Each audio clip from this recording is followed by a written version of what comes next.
नमस्कार दोस्तों। हमारी आज की कहानी है कंगन। पूर्वी को गहनों से बहुत लगाव था। अन्य किसी भी साज श्रृंगार में उसकी रुचि नहीं थी, किंतु स्वर्ण आभूषणों की चमक पर उसकी नजरें अटक ही जाती थी। पति अनिल की तनख्वाह वैसे तो ठीक ठीक थी, किंतु घर खर्च के बाद गांव में माता पिता की भी थोड़ी बहुत मदद करनी ही होती थी। और कुछ यह भी कि आभूषण बनवाना अनिल को व्यर्थ लगता था। पूर्वी घर पर ही ट्यूशन देती थी और थोड़ी बहुत सिलाई भी करती थी। कल जब वह रिश्तेदारी की शादी में शामिल होने लगी, उसके मामा की बेटी कोयल भी मिली।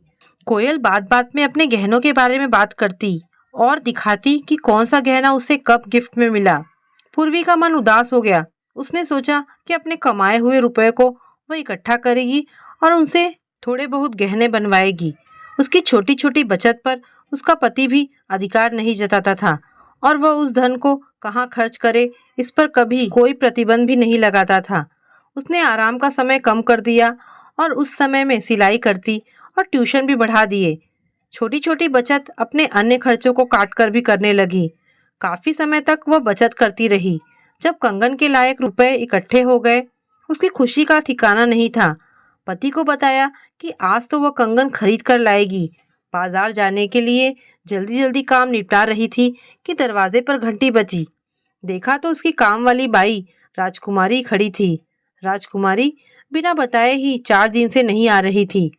राजकुमारी को देखकर पूर्वी ने राहत की सांस ली कि चलो अब थोड़ी तसल्ली से काम हो जाएगा। दरवाजा खुलते ही वह चुपचाप से आकर काम में लग गई। पूर्वी ने न आने के लिए डांटा, तब भी उसने कोई जवाब नहीं दिया, बस सिर झुकाए बर्तन साफ करती रही। पूर्वी को यह चुप्पी असहनीय लगने लगी। अब काम की इतनी जल्दी तो थी नहीं, क्योंकि राजकुमारी बाकी बचा हुआ काम देख ही लेगी। तो 2 कप चाय बनाकर राजकुमारी से कहने लगी कि पहले चाय पी ले, फिर काम कर लेना। राजकुमारी बिखरी हुई सी चाय का प्याला लेकर फर्श पर ही बैठ गई। पूर्वी ने पूछा, क्या बात है, घर वाले से झगड़ा हुआ है क्या? नहीं दीदी, उसने संक्षिप्त सा उत्तर दिया। तब कोई और परेशानी? पूर्वी ने कुरेदा तो राजकुमारी के आंसू बह निकले।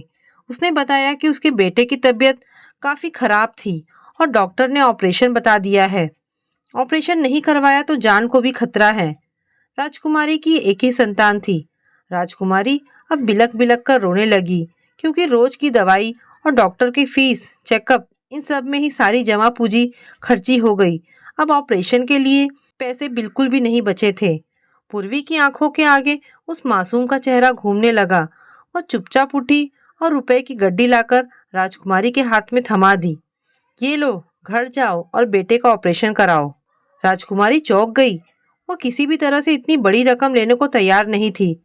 पूर्वी ने अधिकार से कहा, यह रुपए तुम्हारे लिए नहीं, मेरे बेटे के लिए हैं। राजकुमारी के जाने के बाद अनिल कमरे से बाहर आया और कहने लगा, और तुम्हारे कंगन? पूर्वी आत्मसंतोष से दमकते चेहरे के साथ बोली, बच्चे कंगन से अधिक मूल्यवान हैं। कंगन फिर कभी बन जाएंगे। तो दोस्तों, ये कहानी आपको कैसी लगी मुझे कमेंट करके अवश्य बताएं। धन्यवाद दोस्तों।